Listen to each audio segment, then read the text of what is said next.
parang yung treatment nila, parang aso kami, parang bata. Pag nagkamali, binubugbog. Pero you were fed po. Saan po kayo hindi. Sa ground lang. Sa ground lang kami. Magkakasama kayo, Marites, the entire time? Hindi kayo pinaghiwa-hiwalay, lalo ikaw babae.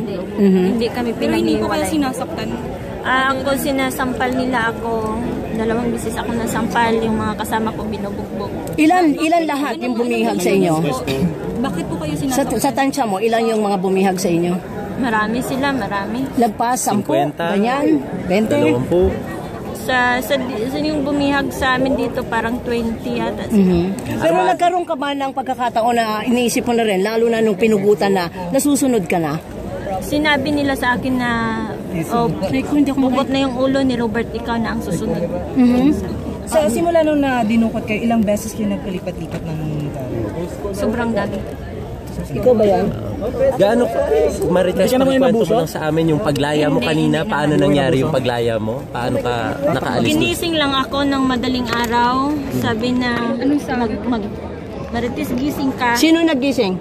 Yung leader ng mga Okay. sa amin, gising ka. Sabi ko, bakit?